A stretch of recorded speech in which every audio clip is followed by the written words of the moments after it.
लेकिन UN atomic संस्था देगी यूक्रेन के न्यूक्लियर प्लांट्स पर पहरा। इस वक्त की बड़ी खबर with the visuals. IAA chief ने कहा यूक्रेन के न्यूक्लियर प्लांट्स की करेंगे रक्षा। अगले हफ्ते यूक्रेन जा सकते हैं आईएए चीफ राफेल ग्रॉसी। सीधे आइए बिग वॉल पर, यह बड़ी खबर है। यूक्रेन के न्यूक्लियर प्लांट्स में यूएन का पहरा। आईएईए के अधिकारी यूक्रेन के सभी न्यूक्लियर प्लांट्स में मौजूद रहेंगे। अब देखें न्यूक्लियर हाइप कैसे की जा रही है। किसी भी कीमत पर रूसी हमलों से न्यूक्लियर प्लांट्स की रक्षा करेंगे, आईएईए ने यह कहा। Excuse me. फिर UN atomic energy chief Rafael Grossi अगले हफ्ते यूक्रेन जा सकते हैं।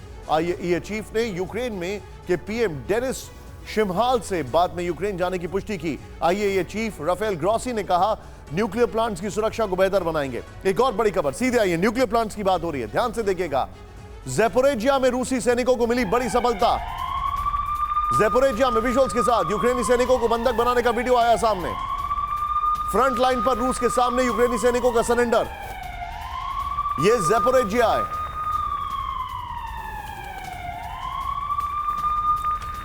जो मेरे समझ से परे यह है कि ज़ैपोरिज्जिया पे ऑलरेडी उनका कब्जा है, तो ये क्या पोस्चरिंग की जा रही है। बहरहाल इस सब के बीच में एक और बड़ी खबर, सीधे आइए। ज़ैपोरिज्जिया में न्यूक्लियर डिजास्टर पड़ेगा बहुत भारी। इस वक्त की बड़ी खबर, ब्रिटिश कोलंबिया स्कूल के एक्सपर्ट्स का बहुत बड़ा दावा। विजुअल्स के साथ, न्यूक्लियर प्लांट से फैले रेडिएशन से कैंसर का खतरा बढ़ेगा। कई सालों तक महसूस होगा न्यूक्लियर प्लांट से फैला रेडिएशन। सीधे की ग्राफिक्स पर आइए। ज़ैपोरिज्जिया की मैं बात कर रहा हूं। ज़ैपोरिज्जिया में न्यूक्लियर डिजास्टर हुआ तो क्या होगा। ब्रेक करें यहां पर, सीधे आइए। ज़ैपोरिज्जिया में न्यूक्लियर डिजास्टर हुआ तो क्या होगा, ये देखिए। मैं जब तस्वीरें आपको दिखा रहा हूं, इसको देखना बहुत जरूरी है। नंबर 1, रिएक्टर्स की कूलिंग के लिए लगातार पानी की सप्लाई जरूरी है। पानी सप्लाई बंद होने से कूलिंग रुकेगी, फ्यूल पिघलना शुरू होगा। फ्यूल पिघलने से हाई प्रेशर बनेगा, जिससे बड़ा धमाका हो सकता है। धमाके के बाद, ये देखिए, धमाके के बाद पूरे वातावरण में अदृश्य रेडियोएक्टिव बादल बनेगा। रेडिएशन का असर कई सालों तक महसूस किया जाता रहेगा। हजारों हजार लोग शहर से दूसरे महफूज ठिकानों के लिए भागेंगे। रेडिएशन से लोगों के शरीर में जहर फैलेगा, कैंसर भी हो सकता है। जिन पर रेडिएशन का असर कम है, उन्हें कैंसर का ज्यादा खतरा होगा।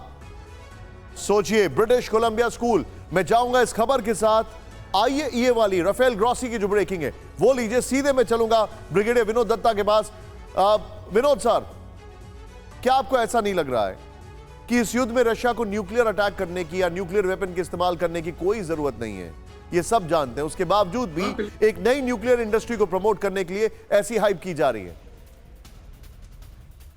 बिल्कुल निशांत, आपने ठीक कहा, क्योंकि जिस तरह से ये आईएईए के जो ऑफिशियल्स हैं उनको डिप्लॉय किया जा रहा है और इसके कार में अमेरिका अपनी प्रेजेंस वहां रजिस्टर करेगा।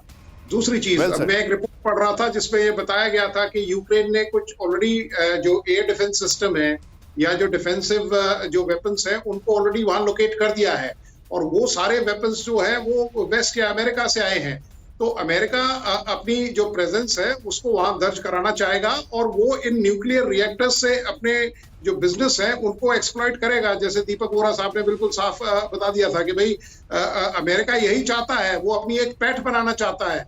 और न्यूक्लियर होलोकास्ट या न्यूक्लियर स्ट्राइक का मुझे कोई मतलब इम्कान नजर नहीं आता है, क्योंकि देखिए अब ये सन 45 या का दौर तो है नहीं। अगर एक न्यूक्लियर स्ट्राइक होती है तो इस विश्व का तकरीबन खात्मा सा हो जाएगा।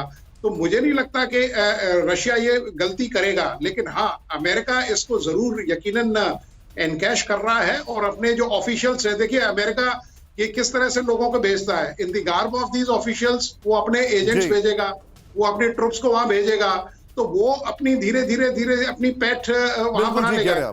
अमेरिका आता भी देर में है और जाता भी देर में है किसी भी देश में से। अगर आप देखें, चाहे वो गल्फ कंट्रीज देखिए। बिल्कुल ठीक कह रहे हैं, आता भी देर से है और जाता भी देर से। बिल्कुल ठीक कहा आपने।